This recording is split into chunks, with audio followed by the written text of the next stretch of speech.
netsuite.com/company to get your own KPI checklist. netsuite.com/company. Talk turns to UFOs, aliens, the unknown. It's Coast to Coast AM overnight every night on WGNS Murfreesboro.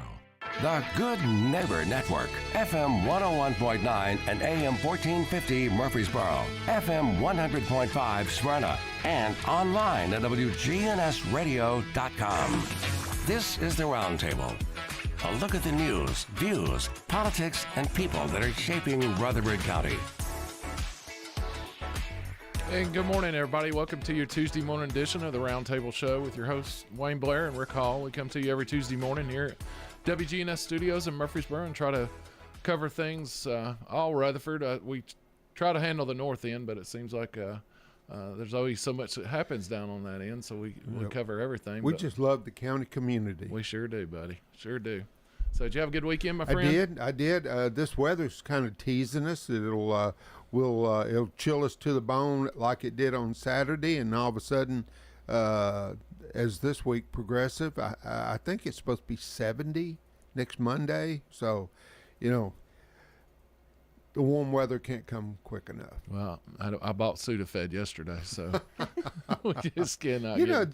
I'm amazed. Of course, I have a couple of grandchildren that love to share, but just seems like they're always bringing something home. Well, yeah. They're a cesspool. Yes, they are. Little germ feeders. Exactly. And all, but good week. We didn't make it. Things happen, but God bless you for your effort with the Habitat and all three our Saturday. county Rotary clubs. That I missed it, but the panel build is so much fun with Randy Allen and his guys. Really is. And I mean, if you got a Facebook page, you can go on there and see a lot of pictures of what happened this weekend. But we built an entire house inside the Lane Ag Center, and we disassembled it and put it on trailers and strapped it down to be able to take out to the job site this week and start putting it up. But it's just amazing. If you haven't been to the subdivision, and of course the name escapes me at this point, but all of the homes there are Habitat homes, and it's a gorgeous little community, and people that have worked hard to put themselves in a position to have a nice home for their family. Well, it was fun. Kept all my fingers. I did show I had a wound from getting stuck by the roses, but for Valentine's Day. So well, hey, you're a good man on both accounts. Yeah, thanks, buddy. Rick, we've got a great friend back with us this morning, and with all of our guests, I feel like she probably has enlightened me on something that is so prevalent today. But Miss Cheryl Blanchard, who is the regional director for Middle Tennessee for Alzheimer's Tennessee, and really looking forward to you being back with us, because you always share so much helpful information about something that really, kind of devastates families, I think. It really does. It really does. And I'm glad to be back with you guys. It's always a pleasure to be here and spend the morning with you. Well, we're going to try to make you regular, because the message that you share, I think so many families can use. Yeah, and it doesn't respect who those families are. I'm going to give you guys a little teaser. I've been working with a well-known celebrity. That's all I'm going to say. But that will be announced on next week on February 28th. We have our kickoff luncheon for our big fundraiser walk, and I've got a celebrity that is speaking on our behalf. And so he's not in a radio station right now, right? Not at this moment. Not at this. It could be. We might be able to get him here. There for a minute.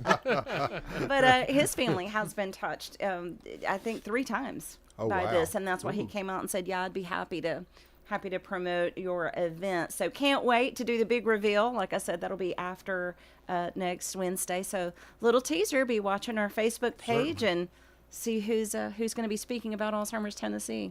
Sure. And when's that event going to be held now?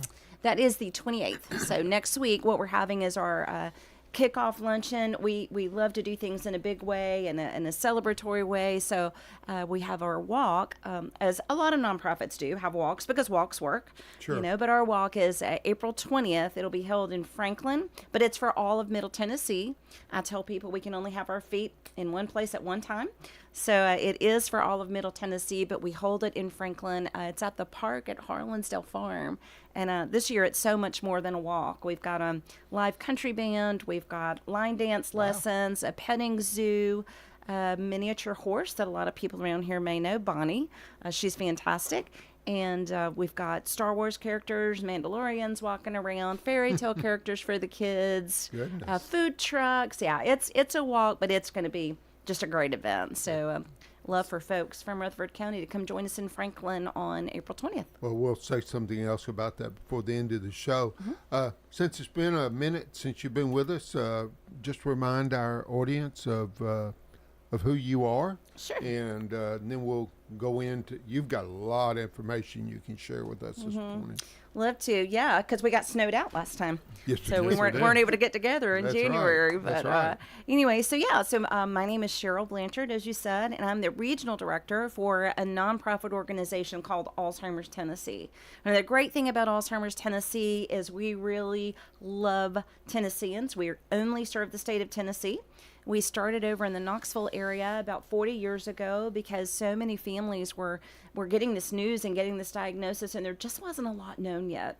So it kind of started as a grassroots organization, but have grown since then, and from Knoxville grew to cover the entire state, even parts of Virginia, because they like our services up in the Northeast Tennessee area.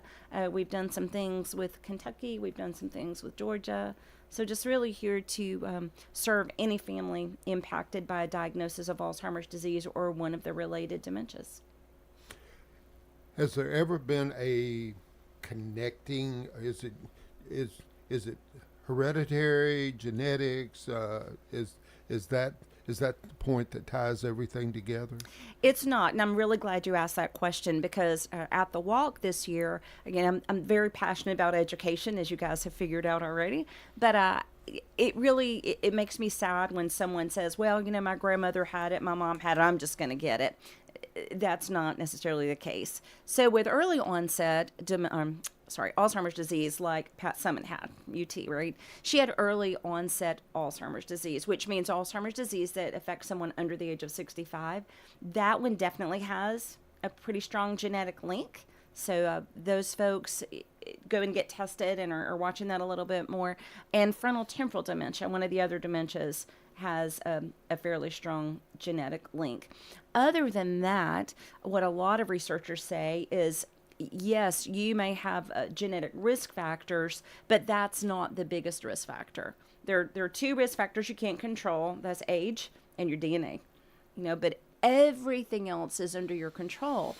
Those lifestyle factors, how you're eating, are you sleeping, do you stay socially engaged, do you get a little bit of exercise, are you constantly learning new things? You don't want to just retire and sit in the lazy boy. You want to stay active, stay engaged. I know that's the dream, right? But it's really, really bad for your brain. Yeah, no, it's a long way off for me as well.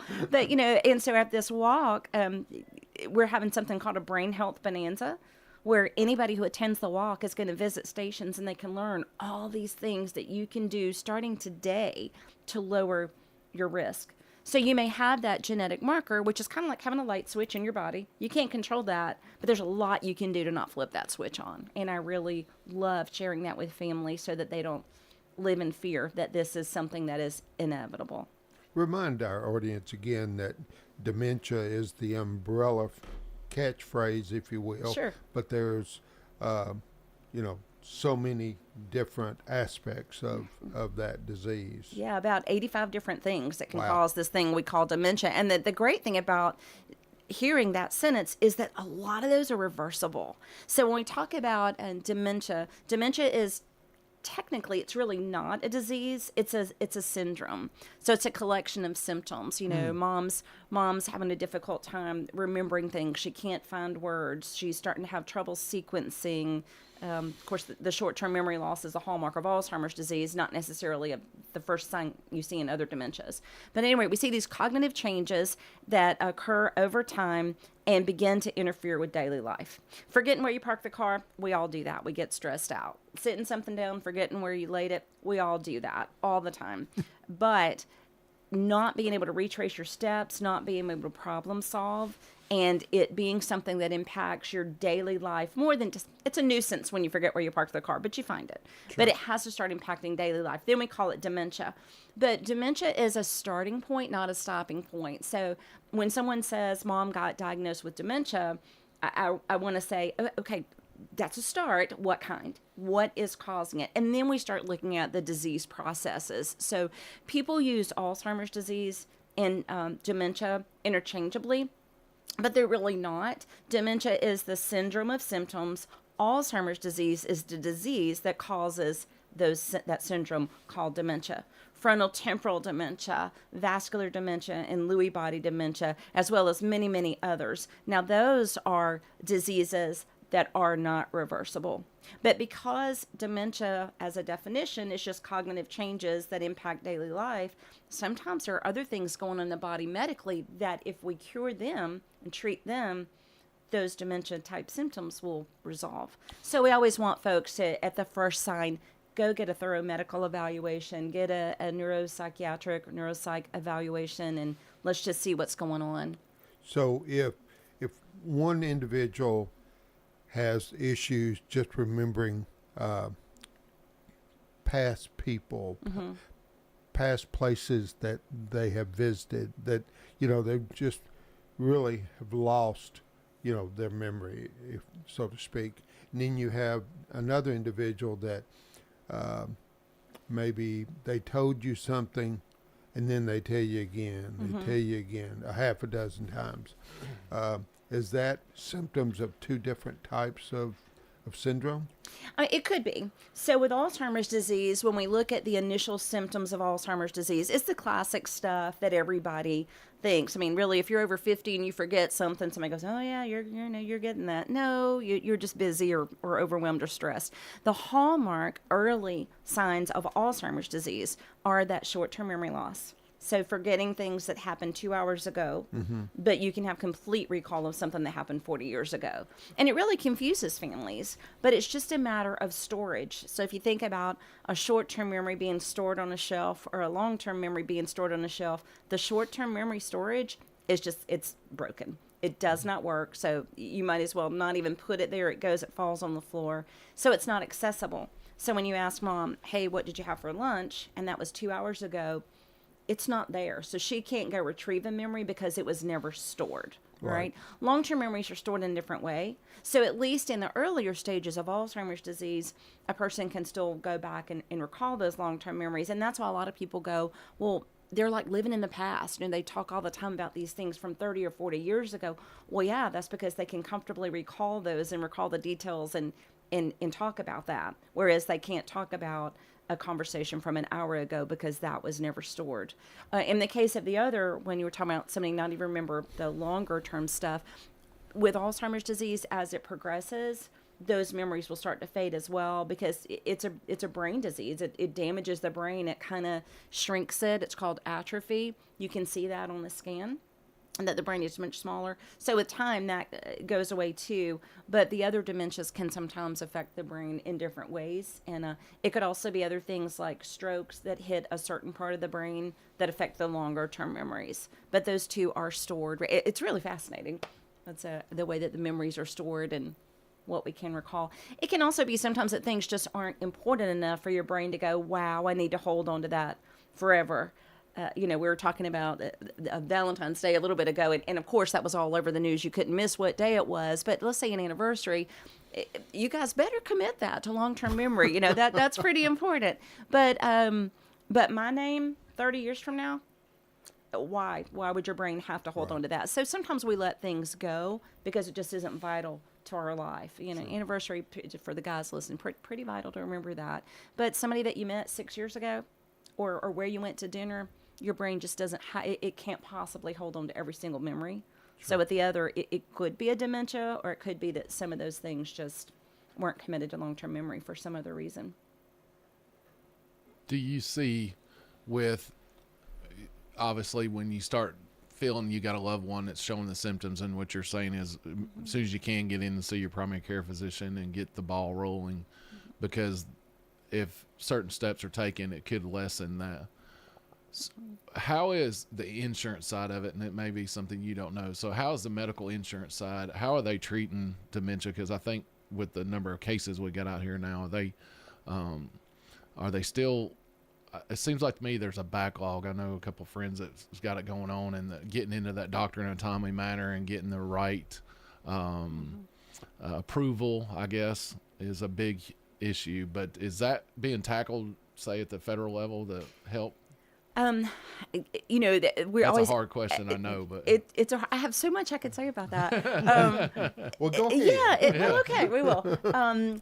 So my background is social work. I didn't say that at the beginning, but I've done a lot in the medical field. I've done a lot helping families deal with insurance issues and things like that. So the bigger issue is, it's kind of twofold. One is we just don't have enough people studying gerontology. We don't have enough people specializing in the diseases of the elderly. So if anybody is out there going to nursing school, going to med school, please consider that. It's a very needed field. There just aren't enough of them. The other thing is that everybody thinks you have to go to a neurologist to get an accurate diagnosis. Certainly neurologists are the brain experts, but that doesn't mean they're all Alzheimer's experts. Some of them are experts in migraines, in strokes, in traumatic brain injuries. So yeah, they can probably diagnose it, but it doesn't mean that they're an expert. So that's one thing too that gets backlogged, because everybody thinks you've got to go to a neurologist. I work with a couple other people that are not neurologists that are great at diagnosing, and they have different degrees. They're a neuropsychologist and a neuropathologist. So really, you just need to find that person that's an expert in Alzheimer's. Getting an evaluation is not a big deal. I think the bigger issue is that a lot of doctors don't want to say the words. And I've got people all the time saying, we were seeing all this, went to the doctor, and the doctor says, yeah, mom's just getting old. So we're still, years ago we were that way with cancer. No doctor wanted to tell a person that they had cancer. You remember those days. Now they really, it's hard to say this to a family. As you said, it's devastating to the family. So for some reason, there seems to be a holdback with actually diagnosing it. We just want to say people are just getting older. We do slow down as we get older, just like your computer does, just like your phone does. It starts running out of memory. So slowing down, that's normal. But memory loss that impacts daily life, that is not normal. You heard me say that's a hallmark of the definition of dementia. So there seems to be a hesitancy in diagnosing. I think there's also a hesitancy in sending the person on to another specialist for some reason. But the biggest issue is there just are not enough. And I know I have people right now waiting 5 and 6 months to get in. And my goodness, how much it's one of the gaps we try to fill is helping that family deal with it, while they're waiting, explaining behaviors, explaining how to manage things. But yeah, with a 6-month backlog, how much is going on with that person in that 6 months while they're waiting? But I think it's more a lag. I think as far as the diagnostic things, insurance sometimes is hesitant to pay for great big huge tests, and this is just me speaking. I'm not saying this is the way it is, but I think part of that is there is no cure. So yeah, we can do all these tests and we can tell you, yes, your loved one definitively has Alzheimer's disease, but there's no cure. So you're just going to be treating the symptoms anyway, maybe trying to slow it down a little bit, and they can do that whether they know definitively that it is Alzheimer's disease or not, if that makes sense. We're going to kind of treat the symptoms and treat their drugs that treat the memory loss. So sometimes I think some of them don't pay for those big tests just because, unlike, and we'll go back to cancer, we know there are a lot of treatments that can cure cancer, so you definitely want to know. So I think we've still got a ways to go, to reach all of them and to say how important this is. Now, Lewy body, I've mentioned before, that one we really do need to definitively know, because the drugs that treat Alzheimer's disease can make Lewy body much, much worse. So we definitely, want to know that one. They're working on some blood tests and some other things that hopefully would be a more affordable way to do some diagnosing. On the state level, tomorrow we are going to the Capitol with a lot of advocates. So Alzheimer's Tennessee has our legislative day tomorrow, and we'll be bringing to our state legislators at least a lot of our concerns and needs that we know that families have. There's a hesitancy too. People don't want to know. They don't go in. Sure. They write off, oh, my dad's always been confused. They deny it. They don't want to go. And so that's part of the problem with getting that diagnosis too. And then by the time you do decide you want to go, got that 6-week or 6-month waiting period sometime because there just aren't enough people specializing in this field. Yes. Good. You listen to Cheryl Blanchard, the Regional Director of Alzheimer's of Tennessee, and we're going to take our first break, and we'll be right back with you in just a minute.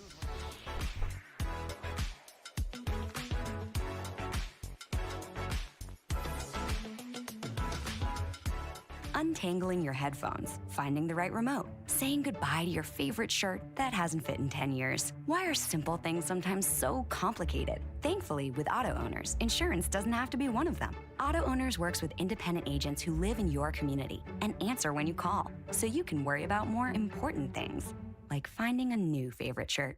That's simple human sense. Rayburn Insurance in Smyrna. Come see me, Rick Hall, at Rayburn Insurance in downtown Smyrna today. Online at rayburn.net. Hey, it's Scott. When it comes to health, there are numbers that every man needs to know, including your testosterone number. I recommend Low T Center, where they make it quick and easy to get your levels checked, and it's only $25. You walk in, take a simple blood test, and with their on-site lab, you'll get your results in about 25 minutes. Low T levels can make you feel tired and grumpy. They can cause a lack of motivation and drive. It can raise your cholesterol, cause weight gain, and loss of muscle mass. Go to lowtcenter.com right now to book your appointment online. Low T Center, reinventing men's healthcare. The role of property assessor is an important one. Virgil Gammon stands ready to take over the reins of property assessor of Rutherford County. By electing Virgil Gammon, a U.S. Army veteran, voters can trust that their interests will be safeguarded, ensuring a fair and just system of property assessment. Hi, I'm Virgil Gammon. I'd appreciate your vote. Virgil Gammon is a former county commissioner and a longtime citizen of Rutherford County. Paid for by Gammon for property assessor. Al Miller, treasurer. Virgil Gammon for property assessor of Rutherford County. Learn to make money 5 ways with rental real estate. Double your money with apartments and get your map to financial freedom. And that map starts with a free workshop. Sign up now at lifestylesunlimited.com. Click on the Join Free Workshop tab and attend online or in person. That's lifestylesunlimited.com. Lifestylesunlimited.com. Again, that's lifestylesunlimited.com. Limited seating, unlimited potential. This is Good Neighbor Events with Bart Walker. Brought to you by AmeriCare Pest Control and the law offices of John Day. This is a paid legal ad. When a family member is lost as a result of someone else's negligence, the grief can be unbearable. It also leaves you with a lot of questions like, how did this happen? Who's responsible? And is my family going to be okay? That's a lot to go through, but with the law offices of John Day on your side, you don't have to go through any of it alone. We understand what you're going through, and we have the experience to get the answers, justice, and compensation your family deserves. Call the law offices of John Day. Thank you for tuning to WGNS for the past 77 years. The musical drama Jane Eyre continues at the Springhouse Theater in Smyrna. Learn more about this area's history. Head over to the one-room Ransom Schoolhouse Saturday morning.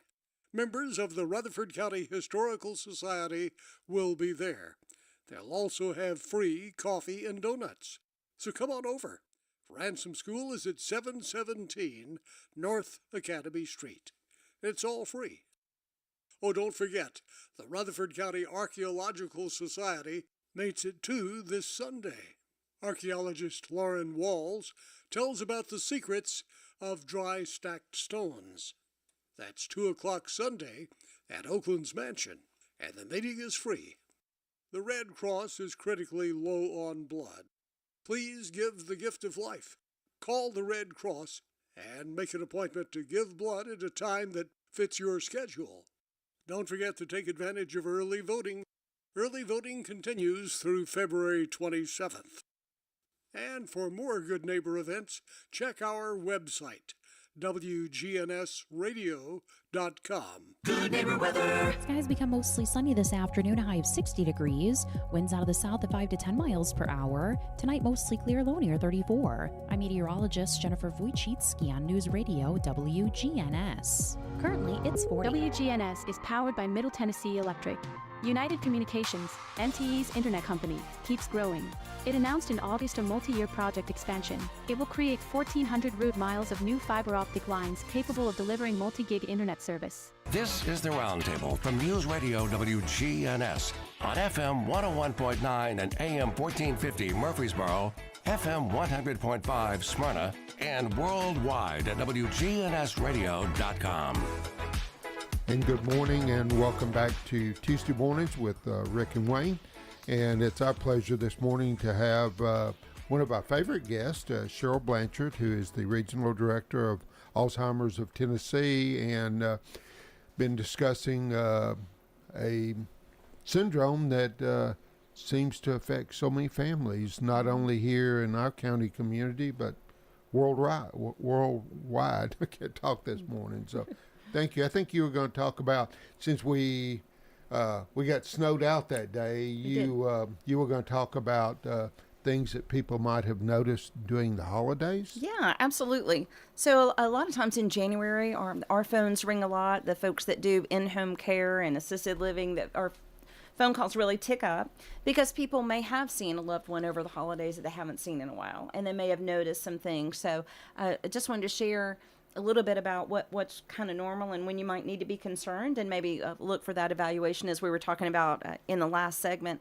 So just because you were over 25, like the three of us are, just because you're over 25 and you forget something, that doesn't mean it's a sign of dementia. So first of all, I want to put everybody's mind at ease that it's absolutely normal to forget things from time to time. We are very busy. A lot of us still have jobs. Some of us are still raising children. We got to get out the door and get to meetings. Somebody gets sick. The snow threw everybody all askew. Maybe you didn't get a good night's sleep last night. Maybe you are upset about something, or something is really weighing on you, stress. All of those kinds of things can affect your memory from time to time. The biggest difference, though, is that those kinds of memory issues resolve once whatever the issue is resolved. Correct your sleep, start getting enough sleep. It'll help with your memory. Deal with whatever the stress is. It'll help with your memory. Sometimes it's just overload. I hear people talking about kids, and my kids are all grown, but kids and all these activities, and they're running all week long. I don't know how they remember anything. It's a lot. So those are kind of normal. You're going to be forgetful. But when we look at true dementia, we're again looking at those memory gaps that start to impact daily life. So in other words, you can't function on your own anymore because of all these memory gaps. You were just telling a story about somebody who was going out to the store and had a list and started out, forgot where they were going. Fortunately, was able to find their way back home. But sometimes folks don't find their way back home, and there's this compulsion. They knew they were going somewhere.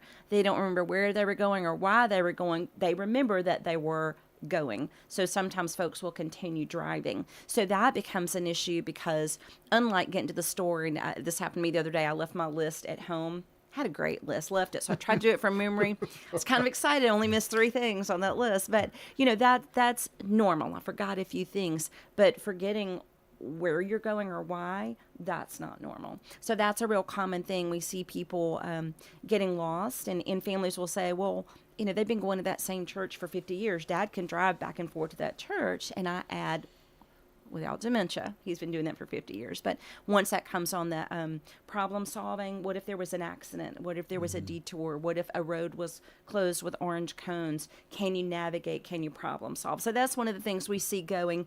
I got lost coming here this morning. I'll admit that on the air. My GPS brought me a different way, and I was like, oh my goodness, I'm not sure where I am. But I was able to fix that, right? Sure. They aren't. So that's the big difference there. Do you get lost sometimes? Sure. Do you get lost going to familiar places and really can't figure it out? That becomes a bigger issue.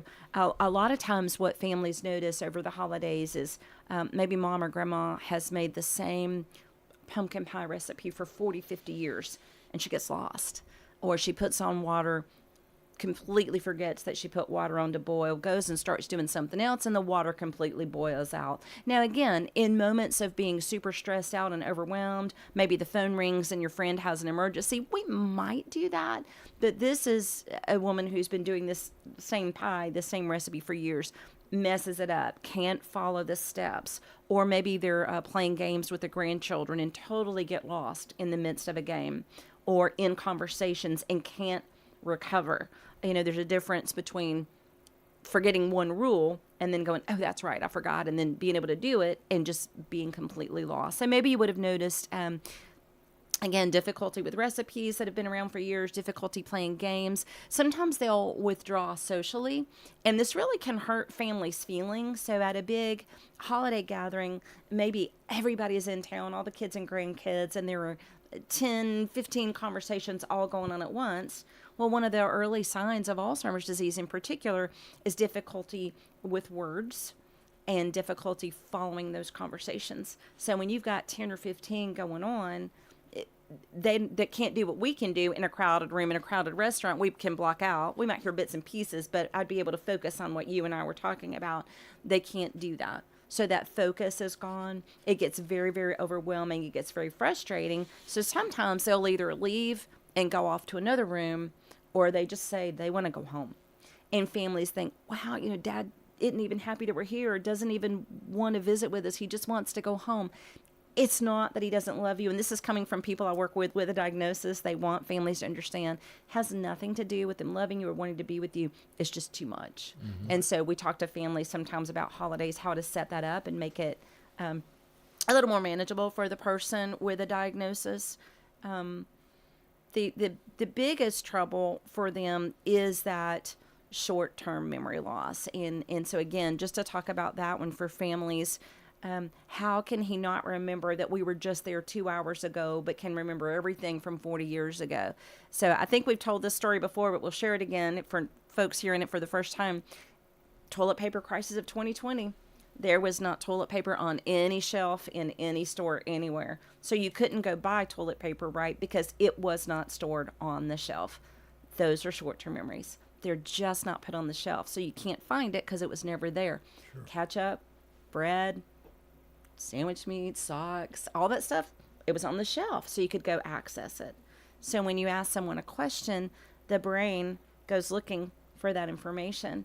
And those short-term memories 2 hours ago, yesterday, they're not there. So it's not that the person is being difficult or contrite. They just can't go get something that is not there, just like we couldn't go get toilet paper in 2020 because it just wasn't there.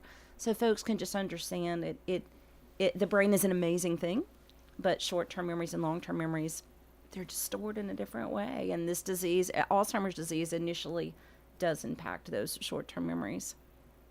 Are there brain foods? Yes. I love this topic. Yeah, because I said at the walk, we're focusing on brain health. I'm a big fan of brain health. I hate to see anyone living in fear. I think there's always stuff that we can learn and do and change, no matter what we're talking about. So with Alzheimer's disease, what we know is that anything that's good for the heart is also good for the brain. They're kind of best buddies. So anything you've ever heard about your cardiac health is good. But there are some other, what we would call like superfoods that are really good. Blueberries. Now, let me be clear, not that any of these can prevent or cure, but just if you want to have a healthy brain, these are the things to add in. So blueberries have a lot of great things in them. Whole grains, salmon, wild caught salmon has all those omega-3s that we need. Really avoiding the processed, prepackaged foods that we all like. Lessening sugar, we know that lowers inflammation. So we have guidelines called the MIND diet, which is kind of a combination of the Mediterranean eating style combined with the DASH diet, which was for cardiac health. So when you look at that, you can find that on our website. You can find brain health information on our website. But a lot of foods, but then all the other things we mentioned earlier, staying socially engaged, continuing to learn new things, exercising. And I don't mean going to the gym and wearing yourself out. I'm talking a 20-minute walk 3-4 times a week. Your body's full of muscles. They need to move. So doing that, not just sitting around in the chair at retirement. That's one of the worst things that you can do. I think I find that exercise now, even at my age in the mid-50s, that I need to move because if you don't move, it ends up arthritis and everything starts setting in. And I think it was pretty much like body functions in your brain as well. So if you're not using it, it ends up getting stagnant and not helping any. And I think of a friend of mine that went through this, and he basically quit doing everything because he couldn't remember it and he was embarrassed by it. And he basically sat. Well, his body deteriorated pretty quickly because of that. And I don't know the Pat Summitt story, but I totally, or what the truth is, but supposedly she became a hermit pretty heavily and didn't exercise and things, and it might have sped up her condition because, you know, she wasn't here that long after they finally made the diagnosis of what's going on. And I don't know if that's due to exercise or what, but and I'm not sure of her entire story either, but you're exactly right. And this is one of the reasons that we talk to families that say, well, you know, we're going to keep mom in her home. Mom wants to stay in her home. We're not about to do anything else. And I'll say, well, that's fine as long as you can meet all of mom's needs in her home. But if mom is at home all day alone with no social interaction, no engagement, and she's not really doing anything, yes, that does make the deterioration, move a little bit faster because she's not using her brain. So the brain is not a muscle, but it still applies that whole use it or lose it thing. It will just get worse without that. So that's why that social engagement, being involved, that's why I'm a huge fan of the senior centers. We have a great one here in Murfreesboro, St. Clair Street, and then we have the Senior Activity Center of Smyrna. They're both just incredible for keeping folks engaged and active and around other I can't folks. wait to join. The trips they do is amazing. Right, because Fran just goes everywhere. She's great.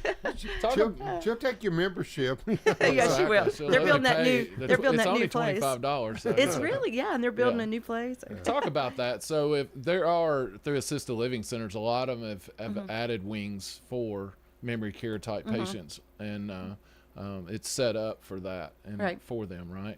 It is. And so there are three kind of different levels when you think about, well, I don't really want to live in a house and have to take care of it anymore. There are just independent living, so just senior living communities. That's pretty much just an apartment. You're still kind of on your own, but you don't really, more like a condo or townhouse. You don't have to deal with the outside stuff, all the maintenance and all that, but everything inside is still yours. They may have a restaurant or an area or I don't know, more cafeteria restaurant where you can go and eat with other people that live in there, still fairly independent. Some of them are called continuum of care, where you can start there, but on the same property they have the other levels. The most common thing that was what you just described, there's assisted living with either an attached or a building on the same property that's for memory care. So assisted living is for someone who maybe just needs a little bit of extra help. They can still care for their own personal needs independently, but in assisted living, you have things like someone coming in and taking care of your room, helping with your laundry. They make 3 meals a day. They're maintaining the inside and the outside, so you don't have to fool with that. And they have tons and tons and tons of activities, from exercise to educational programs to trips. They get on buses and they go look at Christmas lights. They go look at fall leaves. So they're keeping them very active and engaged. But that comes with some additional support services. Much like independent living, folks in assisted living can have their cars. They can come and go as they please because it is truly an apartment with some support services included. And then most assisted livings, not all, but many of them do also have a memory care side. And there are some evaluations they do to determine whether it's safe for a person to live on the AL side or if they truly need memory care. There are some legal requirements, like a person needs to be able to understand a fire alarm and be able to evacuate the building pretty independently. I think within 12 minutes with I think they can have one assist. They can be reminded to grab their walker or something, but they can't be where they don't understand it and you have to go get them and get them out. So there's some legal things and they'll evaluate. So when people say, well, I'm not sure, if they need AL or if they need memory, I say, don't worry, the community will know. So they'll do those evaluations and they want to make sure that the person is in the safest environment as well. The difference in memory care at lower staff to resident ratio, and those typically are secured units because now we do need to be concerned about that person getting out, getting lost, and things like that. I've heard of gray alerts, and of course silver alert. Yeah, silver alert. Silver alert. Okay, is that a catch-all for someone who just has gotten to the age that they just, I guess maybe they have dementia if they're lost? Would that be? Not exactly. So the Silver Alert law, we worked very closely with the state legislator to get that passed. I think it officially passed in 2021. So we've had that around for about 3 years. And then we have the Silver Alert kits. Families can contact us and get for free to be prepared. But the way that law is written is it's not only for people with dementia. It still primarily is, but really what it says is any adult 18 or over who for a physical or medical or cognitive reason may not be able to find their way back home. So that's why people have sometimes said, well, why did I see an 18-year-old get a Silver Alert, or why was there a 20-year-old? I said, well, because it was something. It could have been autism. It could have been Down syndrome. It could have been traumatic brain injury. There's something about that person that is an adult in the state of Tennessee that if they wandered away may not be able to find their way back home. If you look at those when they come across your phone, predominantly it is still seniors with dementia of some kind. And I couldn't remember the term, so I used gray rather than That's silver. Okay. So They're similar. I may need an evaluation myself. So. You are fine. And the thing, people say, well, why did they do that? Well, I mean, there's only so many colors.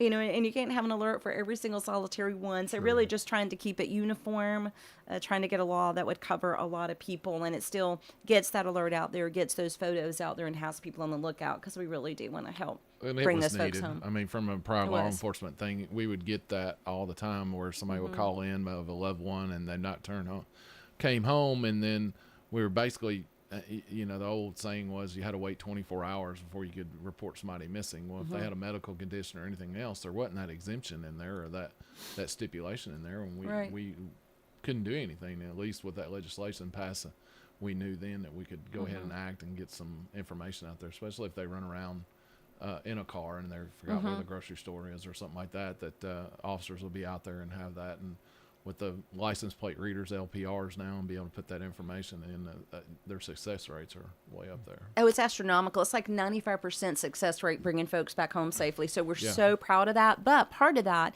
is being prepared. You talked about the license plate reader, but the reason we put this kit together was law enforcement would go out, respond to a call. Dad drove off in his big white truck. Well, what's the year, make, and model? Don't know. What's the tag number? Don't know. And where is the registration, guys? In the truck.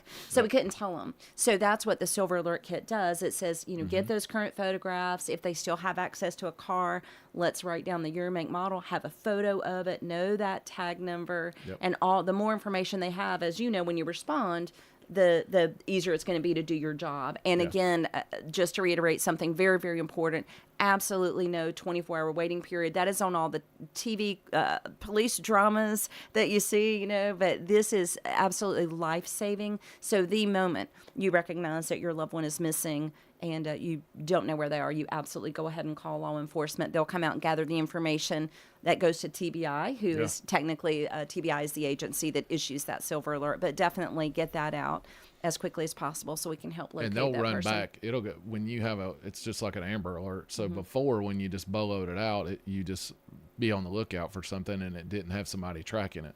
With a Silver Alert, it goes to TBI and you got agents that are analysts that look, all right, has that tag been ran in the last week or 24 hours? And all of a sudden you find out, well, Murfreesboro ran it and he was, and that was 30 minutes after they think you left. So it helps you and gives you a way to start trying to investigate it to find them. It really does. And knowing credit cards as well. And if you get the credit card information, because if they stop to get gas, if they go to a store or stop at a fast food restaurant, those credit card pings can really help locate them as well. I'm addicted to my app now because every time I use my credit card, it dings my phone right there. Right. Mine too. Mine too. It's awesome. I've got a scary question, I think. Oh, okay. Is there a percentage of, with the population of how many are affected by this syndrome? You may have asked me the first question I don't have an answer for. Okay, I'm sorry. You know everything else. Well, thank you. I'm sure there are some statistics out there. We know that there's about 120,000 people in Tennessee dealing with a diagnosis at any given moment, about 120,000. We know that statistically in the United States, one person is diagnosed every 66 seconds. So that's some higher math than I can do without a big calculator. But it gets really difficult because remember earlier we talked about, well, mom's just always been confused and it's just normal for her, blah, blah. Well, that's somebody who may not be diagnosed, so that doesn't go into the number. Sure. Or other people who get wrongly diagnosed, maybe they just have a delirium because of an infection, because of a drug interaction, because of some other medical condition, but we start diagnosing them with one of the dementias, which isn't either accurate. So that's kind of a skew. So, it's kind of a tough number because there's so many people that we aren't sure about or that maybe truly do have this disease, but it hasn't been diagnosed. But those are the two numbers I do know, about 120,000 in the state of Tennessee, and then they say statistically a person is diagnosed every 66 seconds in the United States. So pretty big numbers. Large numbers. Large numbers. Mm-hmm. We'll bring it up again, but share your contact information because I think education's the most important thing, and with your vast knowledge of things, it would be pretty good first thing is somebody getting in touch with you or your office or somebody there to start reaching out to get a plan or a direction to go, because they may be listening right now thinking hard about it and maybe they got a few more questions. How do they get in touch with you? Yeah, absolutely. So they can call, and that's one of my favorite things to do is a family consultation, where that's just what we do. We just talk about what's going on, what questions they have, and get them connected. So the office for the Middle Tennessee office is 615-580-4244. And you can give me a call there. And I typically am the person that answers the phone. So you can give me a call at that number, ask any questions you have. We can set up a face-to-face, office visit, whatever, Zoom. We meet with families across the country so that everybody can hear the same information at the same time. So whatever that family needs, we're here to answer those questions and help them out. And you have a lot of information on your website. We do. So that is www.alztennessee, and you spell the word Tennessee out, so alztennessee.org. One thing I would suggest checking out there is our Caregiver Academy. So there's a whole section on the website that's just 3-minute educational videos for families. So it goes into things like hallucinations and delusions and how to communicate and how to approach, and even goes into some legal questions and things like that. So lots and lots and lots of good information on our website. Wow. That's wonderful. When's your walk again? Let's bring that up a second time. I'm gonna try to commit Wayne to going this year. Yeah, I need y'all there, and I need you at this one too. I'll tell you, this is the big Rutherford County event. But so our walk, we are so excited this year. It's April the 20th. We'll be at the park at Harlansdale Farm in Franklin, which is reason enough to head over there. That is right on Franklin Road. You know where the factory is, all the stores and shops. Yep. So the factory is right across the street. So we're having our walk with live music from Billy Tarkington and Bonafide Outlaw. They play a lot around Smyrna, Murfreesboro, Eagleville. Great local band. We've got line dancers coming out, a big children's activity area, face painting, fairy hair, Bonnie the Mini Horse, a petting zoo, Star Wars characters, and we're playing that big brain health bonanza game, so everybody that comes out gets to learn. But then after the walk, Franklin is inviting you to stay and shop and dine in Franklin. So we've been working with local restaurants and shops there to get our walkers some discounts. And so some are offering a percentage off a meal, some are offering a percentage off at their store. So that's really exciting. And then we're having drawings for some amazing door prizes, including a grand prize drawing for a basket called the Best of Middle Tennessee. So we've reached out to businesses in all 16 counties that I cover, asking for some kind of item to be donated to that. So somebody's going to leave with a big, awesome basket. So lots and lots of reasons to come out and join us. Bring a pickup truck, huh? Yeah, absolutely. And fill it up with people that are going to come and walk with us. Yeah. I just ate at the factory a couple weeks ago, and it's amazing at the shops and everything you got in there. And I highly recommend the white alligator. It's pretty good. Yeah. The alligator tail's pretty awesome. Yeah. So much going on in there. Yep. So that, to sign up for that, and we're still looking for sponsors for that, and also definitely walkers. People come out and join us. That's also alztennessee.org/Franklin Walk. So you can get all the details there. Go sign up a team. I'll be looking for you guys. And then if you register and get your t-shirt, that's a $50 donation. When you get that t-shirt, these Franklin businesses are going to be offering some some fun discounts for you. That's awesome. Mm-hmm. Listen to Cheryl Blanchard. She's the Regional Director of Alzheimer's of Tennessee, and we're going to take our second break, and we'll be right back with you in just a minute. It's a critical time in education, and we need experience on the Rutherford County School Board. That's why we need to elect Butch Vaughn to the school board in Zone 6. He brings experience as a public educator from his years in the classroom and as a coach to being principal at Central and Blackman Middle and Oakland High Schools. Butch Vaughn has also been in private education as the former headmaster at PCA. Experience counts, especially now. That's why we need Butch Vaughn on the Rutherford County School Board. Paid for by Butch Vaughn for School Board. Pryor Manning, Treasurer. Hi, this is Chip Walters with Exit Realty Bob Lamb and Associates. You might know me as the voice of the Blue Raiders, but I want to be your trusted advisor in real estate. Whether you're buying or selling, it's time to choose Chip. Do you have a growing family and need to upsize? Are you an empty nester now and need to downsize? Are you thinking of selling your current home but just worried you can't find something else? Well, it's time to choose Chip. I'm looking to be your trusted advisor in real estate. I'm Chip Walters with Exit Realty Bob Lamb and Associates. Here at Bud's Tire, we make buying Michelin tires simpler. I'm Allison Mitchell with Bud's Tire Pros. We offer a straightforward approach to service, including nationwide warranties with every purchase. Stop in today to see our full lineup of Michelin and BF Goodrich tires. For whatever you drive, Michelin and BF Goodrich have a tire to fit any need. Bud's Tire Pros, hassle-free, guaranteed. We're located on East Main Street, exactly 3 miles from the town square, 1 mile past Rutherford Boulevard. Visit us online at Bud's Tire Pros TN. Say, smells good, and barbecue. Slick pig. We got ribs and beans. Got spicy wings. Slick pig. A Murfreesboro tradition. 1920 East Main. Do you have over $10,000 in credit card debt? If you're feeling the financial impact with unprecedented economic challenges, DebtBlue is here for you. With DebtBlue's Success Guarantee, you pay nothing unless your debt is reduced or completely resolved. I'm just living sky high right now. I'm very thankful for it, and the team at DebtBlue are phenomenal. They're able to work with you. They're great. Call for your free debt resolution information now. 800-200-6895. 800-200-6895. This is the Roundtable from News Radio WGNS on FM 101.9 and AM 1450 Murfreesboro, FM 100.5 Smyrna, and worldwide at WGNSradio.com. And welcome back to the third and final segment this morning of Tuesday Mornings with Rick and Wayne. And this morning it's been our pleasure to have Cheryl Blanchard, who is the Regional Director for Alzheimer's Tennessee. And you certainly have shared a lot of information that I think would be beneficial to a lot of families, if you will. I think you were going to talk about some special events that you have coming up. I would love to. So we've talked about the walk. Again, that's April 20th over in Franklin. Then May the 17th through the 19th in Brentwood, we are finalizing a pickleball tournament.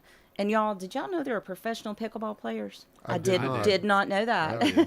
But this is really taken off. So I'm working with an organization to put on a big thing. That'll be a fundraiser, but it'll be just a blast. We'll have a lot of extra activities. So when that information is available, it'll also be on our website. Also, my Facebook page is a place to get a lot of information. That's Alzheimer's Tennessee, Inc., Middle Tennessee. Oh, okay. So I post all of our events there. You mentioned earlier the caregiver workshop that we do every year, and that's October the 15th. That's called Caring and Coping, and it will be held at Brentwood Baptist again this year. So all that will be on our Facebook page and website. But I've got to tell you guys about what's happening May the 4th. May the 4th, right here in Rutherford County. So we are holding our second Rockin' Against Alzheimer's concert. We work with the band Mixtape, which everybody knows is the best 80s tribute band around. A lot of them are Murfreesboro boys, so they're homeboys. Put on an amazing show. If you've never been, let me prepare you. I was there last year. It was so much. Was it fun? It was fun. It was a blast. We deck out in 80s, so if you come to that, just know that we're all going to be dressed out in 80s, so go for it. Get out the neon, the big hair, the blue eyeshadow. But this year, and that's out at Hop Springs. So May the 4th is also what? Do you know what day May the 4th is? It's the Star. day before Cinco de Mayo. Well, it's May the 4th be with you. So for Star Wars fans, we're combining that. You see, they've got their lightsabers. Rick, we're not too bright. We're combining that with a Star Wars theme. So during the day, we're having an event called Be the Force for Alzheimer's. That is a vendor fair from 11 to 3. You can register by contacting me or Miranda Hagan out at Hop Springs. You can get a booth for $50, but we're still looking for sponsors for that event. I'd like to thank our sponsors, but we're still looking for sponsors, especially a $1,000 sponsor. We don't have anybody in that category yet. And the unique thing about the way we recognize these sponsors is while Mixtape is playing a song, if you've seen them, you know, they play the original MTV video on a screen behind them. Well, what they do is they call out the sponsors at each level, and they have their names or logos up on the screen behind them. So at that $1,000 level, you'd be the only name up there right now. So love to have somebody commit to that. You can contact me. Great night, lots of music, lots of dancing. Tickets are only $25 at the door, $20 in advance, of course, ticket fees, and you can get those at www.alztennessee.org/rock. So great event. That one really, again, all the money that we raise stays in the local community. So that's a way to come out, have a great time, and really help us raise funds to provide a lot of programs and services right here in Rutherford County to families. So it starts at 7. How long is the show? About 3 hours. Okay. There's a short intermission. Doors open at 6, and I'll tell you, if you were there last year, you know at 6 there was a line. Yep. So you want to come on out, get there early. People love Mixtape. It was packed. Yeah. I haven't been to a thing out there, but you pretty much bring your lawn chair type situation, right? It depends. I'm an 80s girl, so I'm in front of the band the whole time singing along. Well, she was also dancing a little bit as well. I was dancing a little bit. I'm guilty of that. But it is a fantastic show. These guys just really put on a great show. They have a huge fan base here in Murfreesboro. And of course, Hop Springs is a great host. They put on a great show. So yes, if you want to sit outside, the reason we try to do it in the warmer weather is a lot of people do bring their chairs. They don't want to be in the middle of everything. They like to sit outside. I'm too old to lay on a blanket. Yeah. Well, no, we do it inside. So this concert is inside. Okay. So we use the inside stage because Cheryl is too afraid of the weather. So we do an inside stage. We've got that whole area where the band is, then of course the covered patio, and then you can move on out to the grassy area if you want to. Well, they had the doors open from what I recall. Because of the warm weather, It was a pleasant evening. Yeah, that's why we try to do it in the warmer weather. It maximizes how many people can come out and enjoy it. And again, 100% of those proceeds come back to Alzheimer's Tennessee to provide services to families right here in Rutherford County and the surrounding area. And I think that's so important. You know, when you're making a contribution or a donation, if you will, that, you know, we want to see it here taking care of people that we know. Right. And that, I think that's so very important for you to do that. Yeah, well, one of the things that's already happened is I've partnered with the Great Gatsby Foundation. You know, they put on the Big Gatsby party. So they partnered with Alzheimer's Tennessee this year, and they're actually our presenting sponsor for this. They believe in the work that we do enough that they came on as our presenting sponsor. And then Centerwell, you know, those great new senior primary care centers, they're our rock star sponsor. And I've already worked with Centerwell here in Murfreesboro. We've started a brand new Alzheimer's support group.